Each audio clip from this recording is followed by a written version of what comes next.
Estamos de volta. O que é o Espiritismo? Será que hoje pergunta. O Orson vai responder essa pergunta?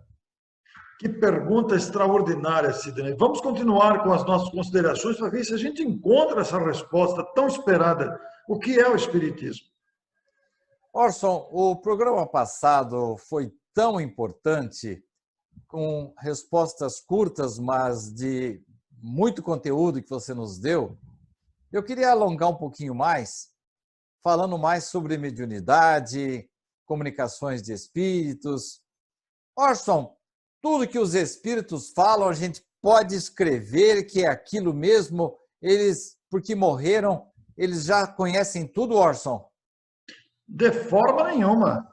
O fato de serem espíritos não dá a ninguém a supremacia nas informações, porque os espíritos, aqueles que estão habitando o mundo espiritual, que se utilizam da mediunidade, quem são? Somos nós mesmos, os encarnados que já deixaram o corpo físico pelo fenômeno biológico da morte e, portanto, apresentam as mesmas dificuldades, as mesmas deficiências ou as mesmas virtudes. Então, tudo que vem dos espíritos deve ser passado pelo critério do bom senso e do discernimento. Tudo que contrariar o bom senso e o discernimento, esqueça. Até porque existem espíritos mentirosos, fraudulentos, existem espíritos mal intencionados, existem pseudo-sábios e às vezes existem médiums também inescrupulosos. Então você imagina o que vai dar isso. Então tudo que vem dos espíritos deve passar pelo critério da observação para ver se tem conteúdo lógico. Se fugir da lógica, esqueça. Orson, mas me diga uma coisa, como que eu vou saber identificar se a comunicação que eu estou recebendo, porque às vezes ela é chancelada por um espírito de um nome respeitável. Como é que eu vou saber se eu devo acreditar, se eu devo aceitar, assim, sem reservas, essa orientação que vem do espírito desencarnado, Orson? O nome com que o espírito assinou a mensagem é secundário. Você tem sempre que avaliar o conteúdo. Você tem sempre que observar o conteúdo, se ele tem lógica e tem bom senso. Eu vou citar um exemplo muito simples aqui, apenas a título de ilustração disso. Tenho uma amiga muito ligada com a mãe desencarnou há 10 anos, e esta jovem, hoje na faixa dos seus 35 anos, tem muita saudade da mãe, porque as duas se entendiam muito bem. Faz 10 anos que a mãe desencarnou, e esta jovem sofre e solicita que a mãe dê notícias, busca psicografia, pede para sonhar com a mãe e nada, não há informações. E ela sofre com isso. Acontece que ela tem uma prima que é sobrinha da mãe dela, naturalmente, é prima dela, e esta prima também tinha muita afinidade com a tia. E esta prima resolveu ir num determinado centro espírita buscar informações, a psicografia do espírito desencarnado. Foi atendida no chamado centro espírita, deu todas as informações do falecido, da falecida no caso, nome, data de nascimento, cidade que morou, data da desencarnação, etc. No final da mensagem, veio a mensagem assinada com o nome da mãe. E essa prima ficou exultante e foi mostrar para a filha do espírito desencarnado: olha, eu recebi uma mensagem da sua mãe, olha que coisa linda, está assinada por ela. A moça ficou revoltada. Mas como que minha mãe, faz 10 anos que eu peço para ela me dar notícias, faz 10 anos que ela peço para sonhar com ela, e ela nunca me dá informação alguma, nunca deu notícia, eu aqui sofrendo, você vai lá, obtém na primeira. Aí ficou revoltada com a mãe, ficou revoltada com a prima e me ligou. Orson, aconteceu isso, aconteceu isso, aconteceu isso. Por que minha mãe não fala de mim? Eu falei, você leu a mensagem? Li. O que a mensagem fala? A mensagem fala que a vida é assim mesmo, que está tudo bem, que ela está amparada e que você, minha sobrinha, que felicidade de encontrar novamente, só. Eu falei, não é tua mãe. Mas como que você fala isso? Eu falei, não é tua mãe. Por quê? A sua prima foi lá naquele chamado centro espírita, conversou com o médium E deu todas as informações, inclusive o nome. Então é fácil uma pseudo-mensagem assinada por um suposto espírito que não se refere a você, a filha querida, que vocês se davam tão bem, e você aflita, pedindo notícia da mãe. Por que não se referiu? Porque sua prima não citou você. E o médium não sabe da ligação desse espírito com você. Então foi uma mensagem adaptada só para consolar a prima aflita. E assinou o nome, ele já tinha o nome. Falei, não é sua mãe. Ah, nunca tinha pensado nisso. Falei, pois pense. Nós temos que usar de raciocínio. É o conteúdo que garante a autenticidade, não o nome. Então, para a gente saber se a mensagem é verdadeira ou se é falsa, vamos analisar com critério, com imparcialidade. O que está aqui contém detalhes identificatórios, como o Chico. Quantos detalhes identificatórios que serviu, inclusive, para prova de tribunal? Quantos detalhes com datas, apelidos, que só a família sabia? Esses detalhes identificatórios são essenciais para comprovar a identidade do espírito. Então, há que se tomar muito cuidado com isso, porque há muito pseudo-espírito ditando mensagem e há muito pseudo-médium também querendo impressionar. Sabe que você me fez lembrar de uma ocasião em que, uma das últimas entrevistas que eu fiz com o Richard Simonetti, olha que nós convivemos durante décadas, né? Eu era pequeno ainda, atravessava a rua e ele morava num prédio bem diagonalmente, quase que em frente à minha casa. E durante todos esses anos ele nunca havia falado especificamente a respeito desse assunto, mesmo porque na época que eu conheci, os pais dele eram vivos. Mas, ao final, um pouco antes dele desencarnar, uma das últimas entrevistas que ele me concedeu, ele falou que algumas pessoas perguntavam por que motivo ele nunca havia recebido uma mensagem do pai e da mãe. Ele falou, talvez porque eu seja muito rigoroso e talvez essa questão de aproximação pudesse inibir o médium. E, com certeza, se meu pai ou minha mãe se comunicassem, eu iria passar por um crivo danado e ia ser muito severo, e por isso, talvez, eu nunca tenha tido o prazer de receber uma mensagem psicografada ou psicofônica através deles. O que você acha dessa observação do Richard? Eu também sou assim, Sidney. Eu sou muito rigoroso e muito pé atrás com comunicação mediúnica. Muito. Porque não é tão simples assim uma manifestação. Não é uma coisa que ocorre assim, corriqueiramente. Os espíritos não ficam... Aliás, foi bom você falar isso, porque o centro espírita não pode ser comparado a um consultório do além, que a gente vai lá toda hora, a qualquer momento, qualquer problema, fazer pergunta e consultar os espíritos. Não, isso não. O centro espírita não é um consultório do além. Então, eu também sou muito rigoroso com isso, sou um pé atrás. Aí alguém poderia perguntar, mas os espíritos bons não se comunicam? É claro que se comunicam a todo instante, mas são sutis, são discretos. E os recados surgem em momentos inesperados. E é a espontaneidade que dá credibilidade. Eu não tenho participado nos últimos 20 anos de reuniões mediúnicas. Durante 10 anos, lá em Mineiros do Tietê, eu fui esclarecedor de espírito, dirigi reunião mediúnica, aprendi muito com as reuniões mediúnicas. Mas depois, vindo para Matão, em que assumi esse trabalho de viajar bastante, com mais constância pelo movimento espírita para palestras, eu tive que fazer uma escolha.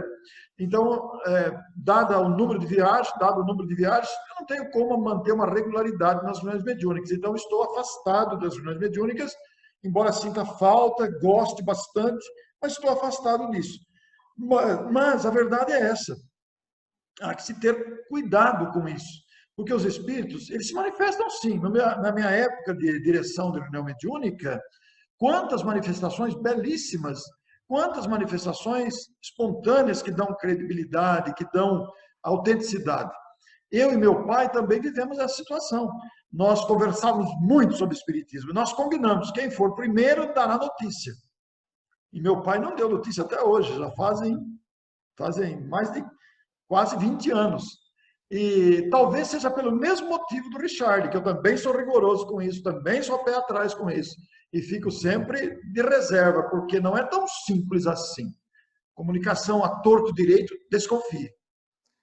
Kardec já dizia que as autênticas comunicações de grande conteúdo, as grandes provas, só com muita persistência, muito trabalho, muitas repetições para, naquele mar de informações, você extrair uma ali que efetivamente seja traga o teor do convencimento e da veracidade, não é isso? Exatamente, exatamente. Foi o que ele fez com as comunicações que ele selecionou para colocar como instruções dos Espíritos em O Evangelho segundo o Espiritismo, né? Selecionando. Muitas foram descartadas, né, Sidney? Muitas. Você que é o entrevistado, mas eu vou me atrever a contar uma experiência pessoal. Eu acho que vale a pena. Uma certa ocasião, eu sonhei e achei que era o meu avô Joaquim. Mas fiquei em dúvida. E em dado momento, eu estou resumindo, né? Em dado momento, eu perguntei a ele, mas em sonho, é o senhor, vô Joaquim? Aí ele fez um gesto, Orson, do qual eu não me lembrava mais. Quando eu tinha uns 6, 7 anos de idade, o meu avô entrava em casa vestido com aquele traje caqui de motorista de táxi e ele usava um cap muito característico lá retirado até da Inglaterra, né, que eles usavam de origem militar mesmo, né? Então os motoristas de praça, como eram chamados os taxistas daquela época, usavam o tal do cap. E quando meu avô apontava lá longe, no corredor da loja do meu pai, eu corria para abraçá-lo, e ele me pegava no colo, e a primeira coisa que eu fazia era levantar o cap dele, porque ele tinha uma moeda grudada assim na testa dele, então eu levantava o cap e pegava a moeda. Mas esse fato, Orson, perdeu-se na noite dos tempos. Voltando para o meu sonho. De repente, eu pergunto para ele, mas é o senhor, vô Joaquim? Ele não respondeu. Ele só levantou o cap. Quando eu vi a moeda, eu fui para pegar, acordei chorando. Olha, Orson, para mim, eu não tive a menor dúvida de que eu fui agraciado com o encontro com o meu querido avô Joaquim. É um dado identificatório esse, né, Sidney? Muito pertinente, muito expressivo. Você fez bem em contar, porque é um dado identificatório. Ficam-se tão desesperados atrás de mensagens e os espíritos estão sempre conosco. Mas a história não acaba aí. Essa história que eu acabei de lhe contar, eu contei numa palestra que fui fazer em Barra Bonita. E o pessoal de lá colocou essa história nas redes sociais. Eu estava fazendo uma palestra em Urupês e recebi um chamado pelas redes sociais mesmo, um e-mail. Uma médium daqui de Bauru perguntando para mim, o seu avô era estrangeiro? Por quê? Eu vi uma palestra sua em Barra Bonita, você falou do seu avô Joaquim, que era espanhol. Era estrangeiro, sim. Me fala um pouco dele. Mas por que você quer saber? Não, é que nós estamos com uma mensagem aqui, faz um mês que está rodando aqui na casa, e nós não sabemos para quem que é dirigida. Se você me falar um pouco do seu avô, quem sabe é ele. Falei, vamos fazer o contrário? Será que você pode passar a mensagem para mim? Orson, era o tal do vô Joaquim me chamando, me puxando a orelha. E aí eu estava, vamos dizer assim, no início da aproximação com a minha esposa, e ele disse que e ninguém sabia disso, hein? Ninguém sabia disso. Muito menos a médium, ninguém sabia. E o meu avô Joaquim, na mensagem, ele fala num espanhol arrastado assim. Em contraste, é ela. Mas ela o quê? E aí ele dá detalhes. Então, para mim, Orson, foi realmente uma situação assim convincente de que eu havia sonhado com o Joaquim. E, ao mesmo tempo, depois, ele havia mandado uma mensagem para nós ali, com todas as características, detalhes, relembrando até fatos dos quais eu não mais me lembrava, Orson. São detalhes de um encontro real, né? Eu já vi muitos relatos de pessoas que me procuram e contam certos fatos em sonhos, em ocorrências do cotidiano, que identificam a presença do ente querido desencarnado, realmente dá provas da presença espiritual. Isso é muito bonito, né, Sidney? É encantador isso. Orson, para nós terminarmos o programa de hoje, eu quero que você fale um pouco das reuniões mediúnicas.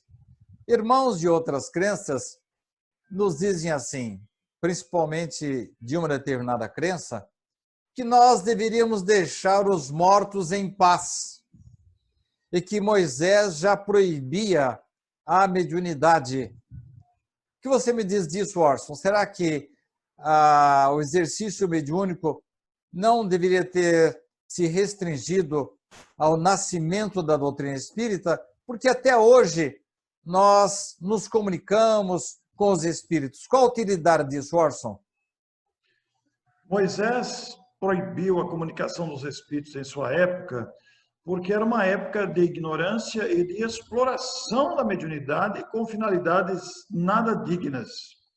Com o advento do espiritismo, disciplinado pelo conteúdo desse verdadeiro tratado de mediunidade que é o Livro dos Médiuns, nós, desde Kardec, tivemos a oportunidade de disciplinar esse intercâmbio com os espíritos. A reunião mediúnica é um grupamento de pessoas com percepção mediúnica, com faculdades mediúnicas.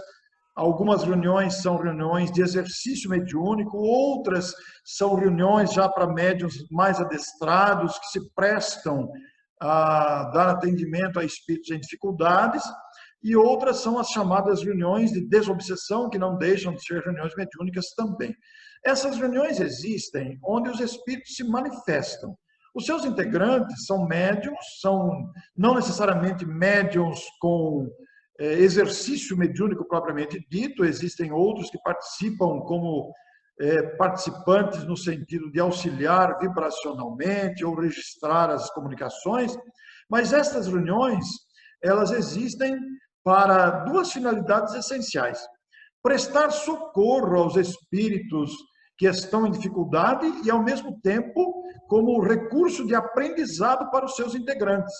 Não é uma reunião aberta, porque ela não é pública, ela é uma reunião reservada, onde seus integrantes são, espera-se que sejam, pessoas interligadas entre si pelos laços do afeto, da harmonia, amigos entre si, para construírem um ambiente de proteção, um ambiente que facilite esse intercâmbio. E essas manifestações mediúnicas resultam em grandes benefícios para espíritos enfermos, espíritos que não sabem que morreram, espíritos em dificuldades, em projetos de vingança, de perseguição, espíritos que se ligam em situações de muito sofrimento e que, através da reunião mediúnica, são esclarecidos. Por sua vez, essas manifestações, sejam de espíritos em dificuldade, enfermos, desorientados, desequilibrados, ou espíritos vingativos, obsessores, com projetos de vingança, de perseguição, propiciam aos encarnados imenso aprendizado. E alguém perguntaria, como esses que alegam que as reuniões mediúnicas não deveriam ser feitas, deveriam estar adstritas ao tempo de Kardec, nós diríamos que essas reuniões, com essa finalidade educativa, ela, além disso, tem um aspecto de alguém perguntaria, mas os espíritos não poderiam cuidar dos espíritos do lado de lá? Sim, poderiam, e eles têm muitos recursos para isso. E cuidam, né? Mas é justamente pelo intercâmbio com os encarnados, muitas vezes o espírito precisa do fluido vital do médium, que lhe ajuda a recuperar-se, digamos, do ponto de vista espírita, fisicamente, sentir novamente, através dos fluidos vitais do corpo, esta sensação que ajuda a recuperá-los. E, por outro lado, também a oportunidade de aprendizado que eles dão, como dissemos, que é uma das finalidades da reunião mediúnica. Aqueles que servimos nas reuniões mediúnicas, que dizem, eu vou fazer caridade. Não, na verdade, você está recebendo a caridade de aprender com aquilo que os espíritos viveram. Olha, ele fez isso, então eu não devo fazer isso. Olha o que ele está passando pelo que ele fez. Então eu não devo fazer isso, devo incorporar a minha conduta, a postura correta. E a reunião mediúnica, ela é fonte de muitas emoções, de muitas alegrias, de muito aprendizado que eleva, porque tomamos contato com o trabalho dos espíritos socorristas, que nesses atendimentos, que às vezes são breves, às vezes são mais longos, às vezes necessitam de várias reuniões para atender um espírito, alguns são atendidos numa única reunião, existem reuniões com mais de uma comunicação, outras com uma comunicação só, depende muito do dia, do ambiente, da disposição, da necessidade toda, né? Mas essas reuniões, elas têm muita utilidade, porque os socorristas também trazem, muitas vezes, as suas mensagens no final, com grandes orientações. Aliás, eu gostaria de me referir aqui a um livro extraordinário, que é o livro Instruções Psicofônicas, que é um livro que reúne mensagens onde são Chico dois, Xavier né? era o médium. São dois, né? Livros. Eu não estava lembrando o nome do outro. Como é que chama o outro mesmo? Eu não estava lembrando. Eu tenho ele aqui, mas não me lembro também. Eu não falei dois porque eu não lembrava o nome do outro. Um é Instruções Psicofônicas e o Vozes outro não estou me lembrando. do Grande Além. Isso, Vozes do Grande Além. Essas duas obras, Vozes do Grande Além, Instruções Psicofônicas, o médium era o próprio Chico Xavier. Então, se você se deparar com esses livros, você vai encontrar com pérolas doutrinárias, culturais, emocionais, psicológicas, seja do depoimento dos espíritos socorridos, seja pelas mensagens edificantes dos mentores.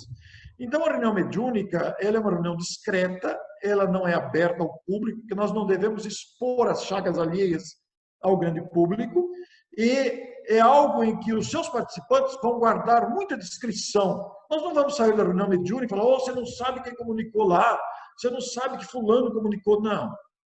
O objetivo é concentrado ali. E nós não devemos nem comentar em casa quem se manifestou, por que se manifestou, por discrição, por respeito ao desencarnado e por respeito à função educativa da reunião. E ela, a reunião mediúnica, é fonte de muitas energias para proteger os seus integrantes, como sustentáculo vibracional da casa, ela tem inúmeras utilidades. Então, seria de máxima importância que o leitor amigo também buscasse as obras de Dona Ivone do Amaral Pereira para entender esse mecanismo todo da mediunidade, principalmente recordações da mediunidade e devassando o invisível, que nos traz, e também a luz do Consolador. São três obras maravilhosas de Dona Ivone do Amaral Pereira, que vai nos instruir, além do clássico Desobsessão, do espírito André Luiz, que orienta a formação de reuniões mediúnicas e nos dá disciplina de como conduzi-la, né? Então, são obras e atividades de grande valor doutrinário. Estamos chegando ao final do programa, mas eu tenho duas perguntas. Então, você se disciplina aí para respondê-las em 4 minutos. A primeira, você falou na sua resposta que as reuniões mediúnicas devem ser privativas. Mas eu estou cansado de ver aí centro espírita com reuniões públicas, mediúnicas, até aplicação de passes através dos espíritos. Sim, é verdade, mas as reuniões públicas abertas demonstram o mau entendimento do princípio doutrinário apresentado pelo Espiritismo. E como disse numa resposta de outro programa, as casas espíritas refletem o conhecimento de seus administradores, de seus condutores.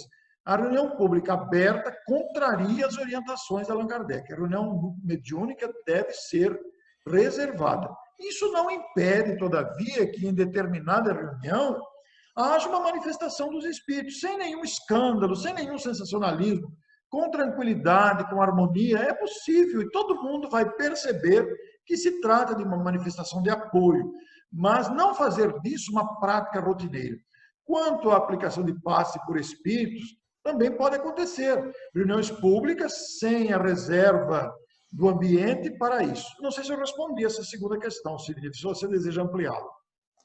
Orson, para encerrar o programa de hoje, eu vejo que na Inglaterra, nos Estados Unidos, há médiuns que auxiliam as investigações policiais e eles são remunerados para isso. E você me falou num programa anterior que a mediunidade deve ser exercida gratuitamente para darmos de graça o que de graça recebemos. Me dá o seu ponto de vista. É um estágio desse país, da cultura e da mentalidade desse país, no uso e no conhecimento da mediunidade. Penso que quando eles aprofundarem o conhecimento, vão dispensar isso. Porque não cabe à mediunidade desvendar crimes, não é papel da mediunidade esse instrumento. E eles usam porque é o estágio que eles estão, mas eles vão chegar à conclusão que não é trabalho de médiuns fazer esse tipo de trabalho.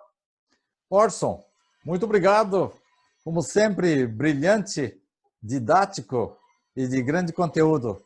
Muito agradecido pela sua participação, Orson. É uma alegria falar sobre a doutrina espírita que nos empolga o coração pela grandeza de sua função educativa didática. Eu que agradeço, Sidney. Afinal de contas, o que é o Espiritismo? E a você que está nos acompanhando, que prestigiou mais uma vez o programa de hoje, quero agradecer. Acompanhe a nossa série de programas e na semana que vem nós estaremos de volta. E eu vou insistir com a pergunta ao Orson. Afinal de contas, o que é o Espiritismo, Orson? Até o próximo programa. Vamos respondendo. Muito obrigado e até lá.